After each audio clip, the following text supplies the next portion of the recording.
जहाँसम्म लाग्छ यो देशले मागेको, यो देशले चाहेको, यो देशले खोजेको कुराहरू करिब करिब हामी सबै मिलेर गर्दै जाने कुरा हो। कुनै एउटाले छुमन्त्र कि बाचाले गरिदिएर हुनेवाला केही पनि छैन। मलाई लाग्छ त्यस्तो। अब सरकारले नीति बनाएको छ, कार्यक्रम गरेको छ, यति धेरै सहयोग, सहानुभूति, सौहार्दता दिएको छ। जनताले गरेर देखाउनुपर्छ कि हजुर बाटो बनाइदिने सरकारको काम हो, जनताले बनाएर सक्दैनन्। पानी ल्याइदिने, बिजुली बत्ती दिने, विभिन्न किसिमका टेक्निकल कुराहरू सरकारले गरिदिने हो। फिल्डमा उत्रिएर गर्ने जनताले हो। जनता नै अल्छी छन् नेपाली। मैले यो कुरा ग्यारेन्टीका साथ भनिदिन्छु।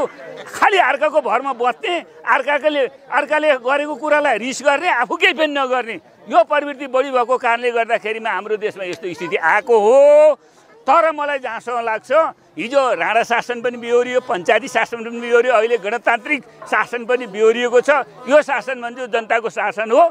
जनता पनि आशावादी हुनुपर्छ, जनता एक्टिभ हुनुपर्छ, जनताले गर्न चाहनुपर्छ। फिल्डमा उत्रेर गर्ने मान्छे भन्दा भाषण गर्ने र गरेको कुरालाई नकारात्मक दृष्टिमा रूपान्तरण गर्ने धेरै भएको कारणले यो देशमा यस्तो स्थिति आएको हो।